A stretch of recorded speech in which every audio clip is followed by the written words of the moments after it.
What's up guys, Mickle here, and the SEC just brought yet another cryptocurrency related case.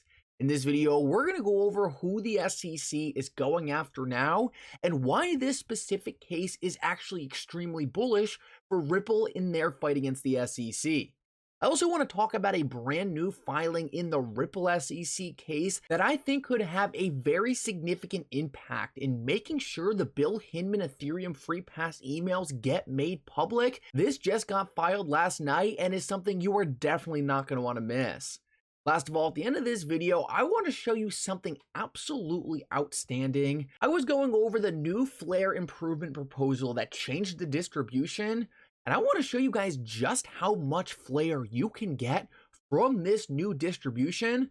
Now, there's something very specific you're going to have to do to maximize your rewards here, but trust me, if you have not looked into this, you are definitely going to want to see this, so make sure to stick around till the end of the video.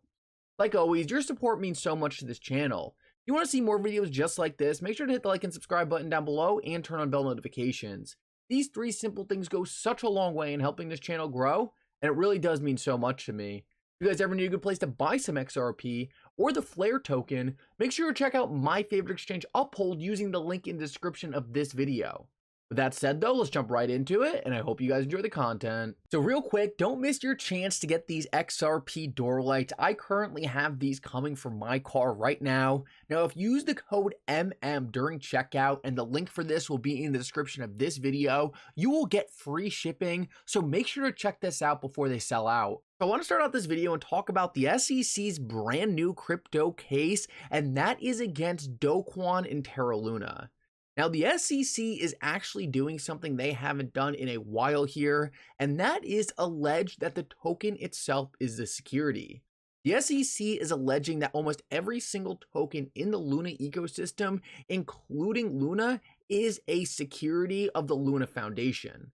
Now, this is very interesting because the SEC had kind of moved away from calling the token itself a security since both the Ripple case and the library case, but it looks like the SEC is back to it.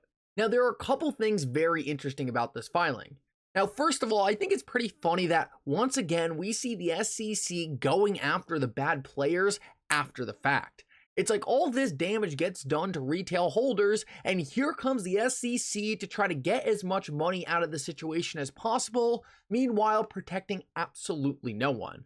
Now, unfortunately, at this point, that's probably not shocking to any of you, even though it should be. The SEC likes to go after these companies that have already blown up because the SEC realizes, hey, there's still a little money we can get out of this. Now, the other very interesting thing about this case is that the SEC is actually alleging fraud here. This is something they did not do in the Ripple SEC case, so maybe this means the SEC realizes, hey, there's actually something bad going on here in this Terra Luna situation, while in the Ripple case, yeah, nothing bad was actually done, but we wanted to accuse them of securities violations anyway. It kind of just shows how insane it is the way the SEC operates. It's nice that the SEC is finally going after the bad players, but it's still so funny that they're wasting resources on the Ripple case. Wouldn't you just give up on that by now, realize you sued the wrong company, and keep going after these bad players? Either way, I think it's pretty significant that the SEC is actually alleging fraud here. It shows that even they understand that the Ripple case really wasn't that bad, and the SEC might have went a little too far with that one, because clearly they are willing to allege fraud when they know someone actually did something wrong. And the last thing that is very important here, and this is by far the most important, is the SEC is completely changing their strategy in going after Luna. In both the Ripple SEC case and the library SEC case, the SEC used the Howey test to try to show that the token itself is a security. But the SEC does not go for that strategy in this case against Luna.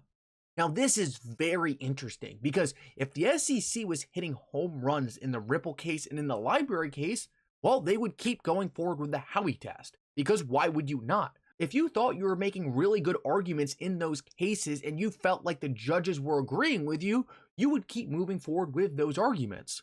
But what we're seeing right here is a pivot by the SEC, which is excellent news because it's essentially them admitting, hey, our strategies in the past for trying to declare these token securities hasn't been working very well. Let's move forward with a different strategy and see if the courts are more inclined to agree with us if we argue it this way. Now, this is a very good sign because it just shows that the SEC is likely coming to the acknowledgement that they likely didn't bring the best case against Ripple. They're likely trying to pivot from that strategy, and it just shows on top of the fraud thing we just went over, the SEC made some massive mistakes in their case against Ripple, and it looks like they're really trying to change direction in the future cases they bring. Now, I went over this a couple days ago. We are so lucky now that Ripple was the first company to get sued. The SEC hadn't figured out all their arguments. They kind of went into it blind, and now Ripple is going to beat the SEC, and XRP is going to be the first token with clarity. It's actually working out really well as the SEC turns into this rogue agency going after every single cryptocurrency out there. The Ripple case is finishing up, and we are closer to clarity than any other project in the world. So now I want to move on and talk about a brand new filing in the Ripple SEC case, and this was actually out of Rosalind Layton, and she is actually petitioning the court to try to get the emails related to the Ethereum free pass speech. Now, this is absolutely fascinating because this is an issue that's kind of up in the air. Most people agree that the XRP token will not be deemed a security, and Ripple will likely get a slap on the wrist for some of their sales. But something that's really 50-50 right now is if the Ethereum free pass speech gets made public and the emails that surrounded it. Well, Rosalind Layton actually submitted a petition to the court, and she's a journalist, so obviously she wants these emails to break this story, and she submitted a petition to the court saying that the world needs to see these emails. And I just wanted to show you an excerpt from what she wrote to the court because it is really bad for the SEC. Rosalind Layton wrote that we are currently at a critical inflection point for cryptocurrencies, and rightly so. The stakes are extraordinarily high, and not only for Ripple, its executives, and the thousands of XRP holders who have suffered billions in losses from the SEC's misguided effort at supposedly protecting them.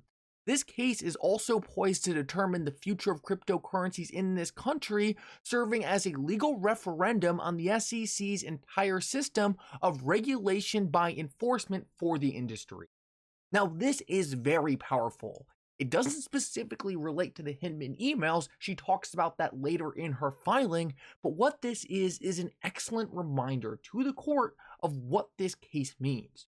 She talks about how significant this case is going to be for crafting the future of cryptocurrency regulation, and also talks about how the SEC's case was completely misguided and did billions of dollars in damages to people who didn't do anything wrong. XRP holders weren't selling illegal securities. Ripple wasn't even charged with fraud. And the SEC brought one of the craziest crypto cases at that time, and yet the SEC brought an extremely damaging and overbroad case. Overall, I think this is going to be excellent for Judge Torres to read because she is in the process of crafting her summary judgment decision. I absolutely love that in the process of creating her summary judgment decision on deciding who wins this case, Ripple or the SEC, she is going to read something like this and just be reminded of how evil of an agency the SEC really is. Judge Torres is not a corrupt judge. She is not going to want to hurt 75,000 XRP holders who are begging her not to call XRP a security. Overall, this is just something I am so happy she's going to read, and whether or not it makes any difference in getting the Ethereum free pass emails or not, this is going to go a long way in just showing her there are real people who were damaged in this case. The SEC is trying to attack all of crypto, and this case is extremely significant for the entire industry to make sure we keep moving in the right direction. So I want to finish this video off and talk about something very exciting around Flair. Now, I know there was a ton of controversy around the Flair distribution. It got changed. A lot of people wanted the original distribution, but I just want to show you how much Flair you can earn because this absolutely blew my mind, and I want all of you guys to know about this because there actually is kind of a time limit on this. So I just want to show you how much Flair you can earn by buying Flair now and delegating your rewards, because if you could accumulate 75,000 Flair right now, which probably cost you like $3,000 to $4,000. Not everyone has that. A lot of people have a lot more than that. It's just a random amount. Either way, this is mind-blowing. If you got 75,000 Flair and delegated it until 2026, you would end up with 1.7 million Flair. That absolutely blew my mind. That is so much Flair, so much more than I ever thought I would get.